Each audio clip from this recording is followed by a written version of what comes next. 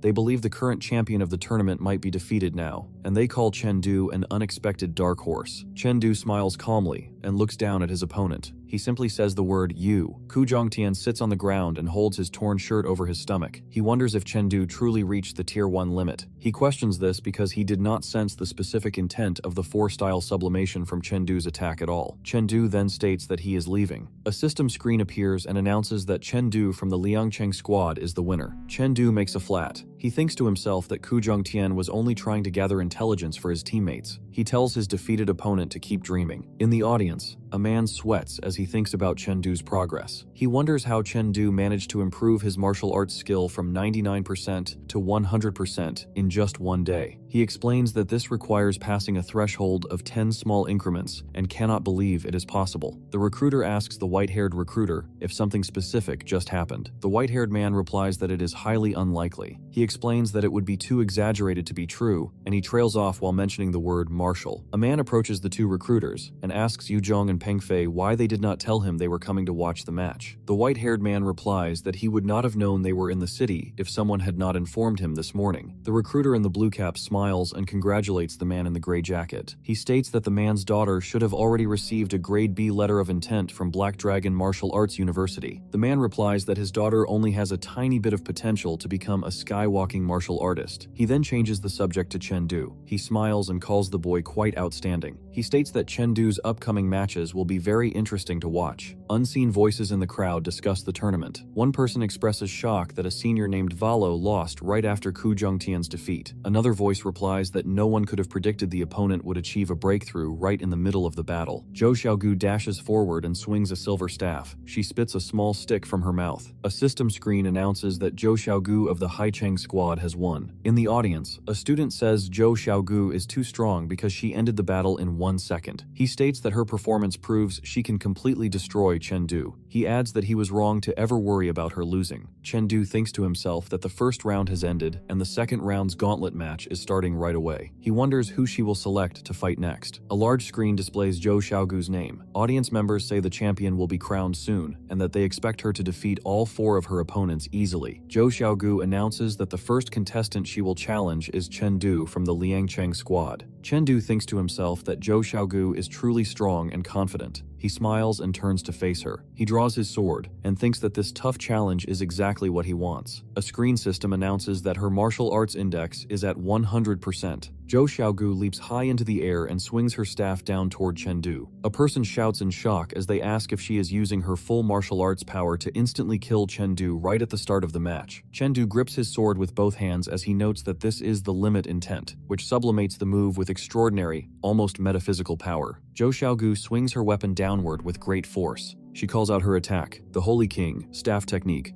4th style, flooding the 1,000 armies. A massive wave of water crashes down onto the arena. Chengdu stands inside the rushing water and uses his hand to deflect the powerful attack. A system screen announces that Chengdu's martial arts index has reached 100%. Zhou Xiaogu thinks to herself that he must be going all out now. She states that, as expected, he actually has some skills. Chengdu stands in the arena and holds his sword with both hands. A bright blue aura suddenly flares up and surrounds his entire body. Teacher Ling watches from the sidelines. He smiles widely with an excited expression and says that Chengdu actually did it. In the stands, the recruiter sweats heavily and states that he was not mistaken earlier. He explains that this energy is level 10 spiritual power, and he reveals that Chengdu's soul has already evolved into a martial soul.